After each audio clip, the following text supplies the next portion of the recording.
जय श्री राम। मैं आज आप लोगों को श्री रामचरितमानस के पंचम सोपान सुंदरकांड के श्लोक और अर्थ को सुनाने जा रही हूँ।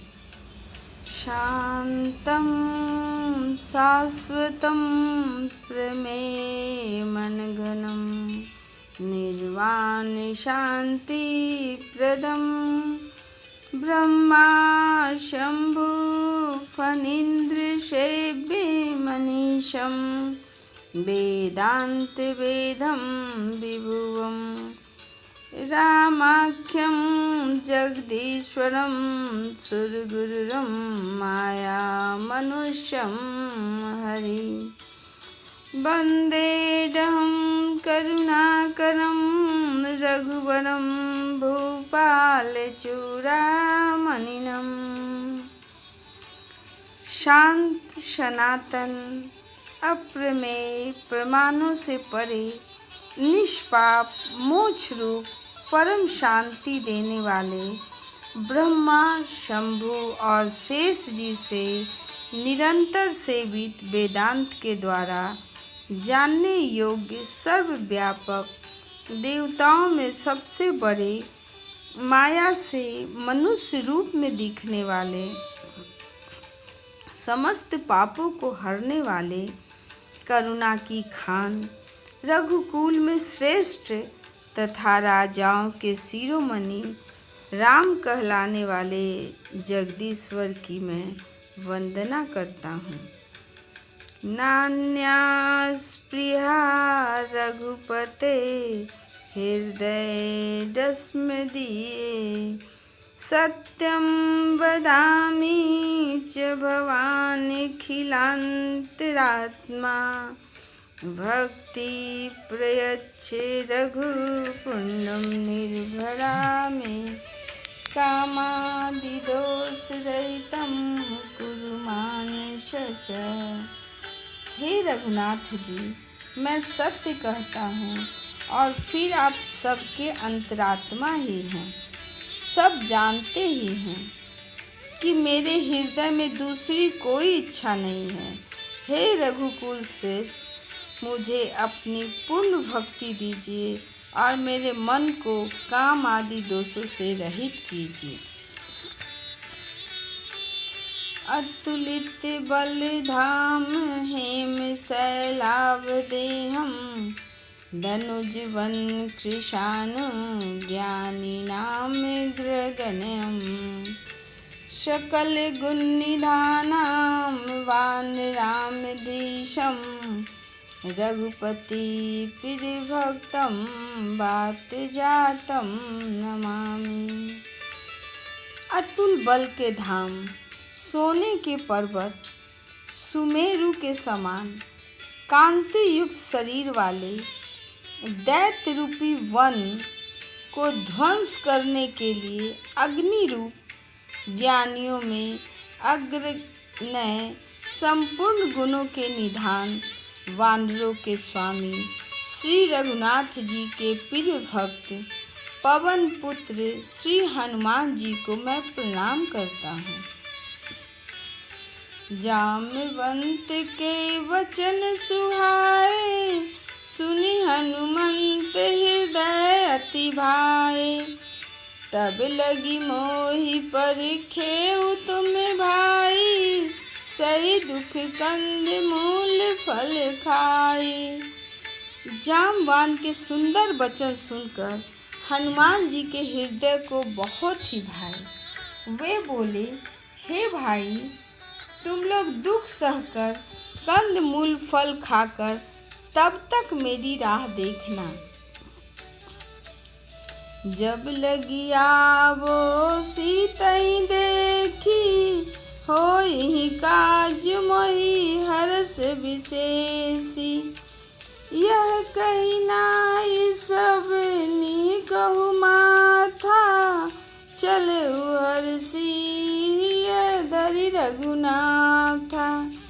जब तक मैं सीता जी को देखकर लौट ना आऊं, काम अवश्य होगा, क्योंकि मुझे बहुत ही हर्ष हो रहा है, खुशी हो रही है, यह कहकर और सबको मस्तक नवाकर तथा हृदय में श्री रघुनाथ जी को धारण करके हनुमान जी हर्षित होकर चलते हैं।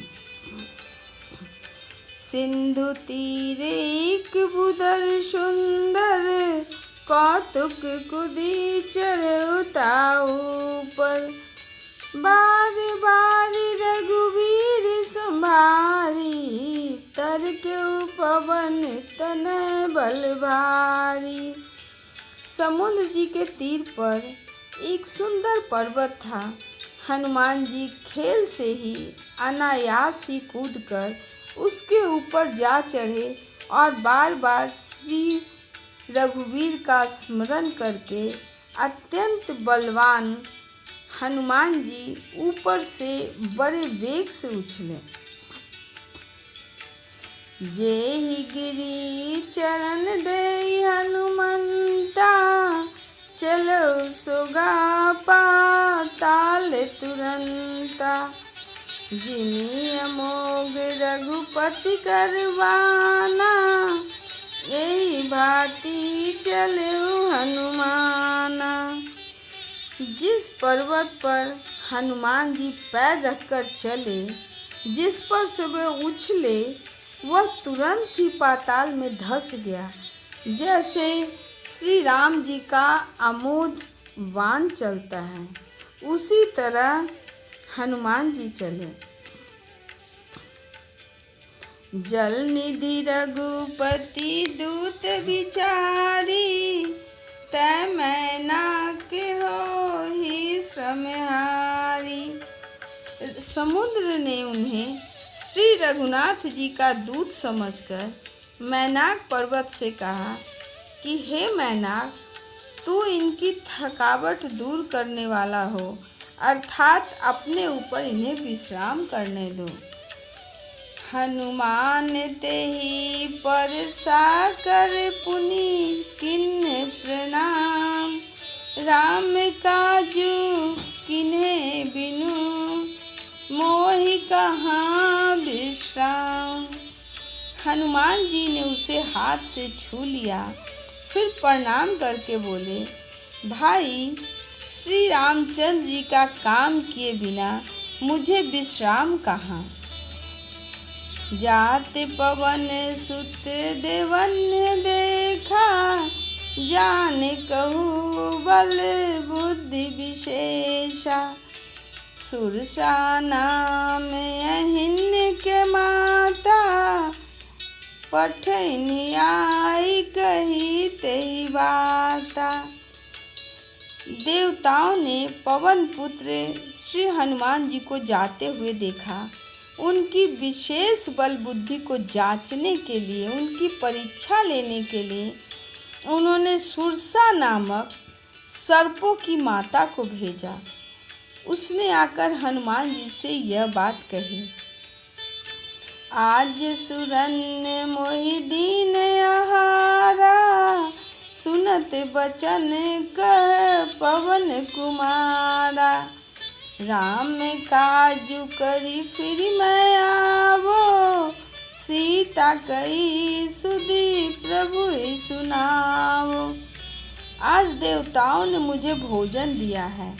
यह वचन सुनकर पवन कुमार हनुमान जी ने कहा, श्री राम जी का कार्य करके मैं लौट आऊं और सीता जी की खबर प्रभु को सुना दूं। तब बदन पैठी हउआई, सत्य कहऊ मोहि जान दे माई। कब नेउ जतन देई नहीं जाना, ग्रस सैना मोहि कहू हनुमाना। तब मैं आकर तुम्हारे मुंह में घुस जाऊंगा, तुम मुझे खा लेना। हे माता, मैं सत्य कहता हूँ, अभी मुझे जाने दे। जब किसी भी उपाय से नहीं जाने दिया, तब हनुमान जी ने कहा कि तो फिर मुझे खा लो। जो जन भरी ते ही बदनु पसारा, कपि तनु किन्ने दुगुन विस्तारा। 16 योजन मुख तै ठायु, तुरंत पवन सुत 32 भयउ। उसने योजन भर 4 कोस में मुंह फैलाया। तब हनुमान जी ने अपने शरीर को उससे भी दुना कर लिया। उसने 16 योजन का मुख किया। हनुमान जी तुरंत ही 32 योजन के हो गए। जस जस सुरसा बदन बढ़ावा, तासु दुनु कपि रूप दिखावा। 7 योजन तेहि आनन किन्हा, अति लघु रूप पवन सुत दिलिन्हा। जैसे जैसे सुरसा मुख का विस्तार बढ़ाती थी, हनुमान जी उसका दूना रूप दिखलाते थे। उसने 100 योजन 400 कोस का मुख किया। तब हनुमान जी ने बहुत ही छोटा रूप धारण कर लिया। बदन पैठी पुनि बाहर आवा, मांगा विधाता ही सिरुनावा। मोहि सुरन जेहि लागी पठावा, बुद्धि बल मर मुँह तोर में पावा। और वे उसके मुख में घुसकर तुरंत फिर बाहर निकल आए और उसे सिर निभाकर विदा मांगने लगे। तब सुरसा बोलती है कि मैंने तुम्हारे बुद्धि बल का भेद पा लिया, जिसके लिए देवताओं ने मुझे भेजा था। जय श्री राम। अब इसके आगे की पंक्ति मैं अगले वीडियो में भेजूंगी, वीडियो में सुनाऊंगी। तब तक के लिए जय श्री राम।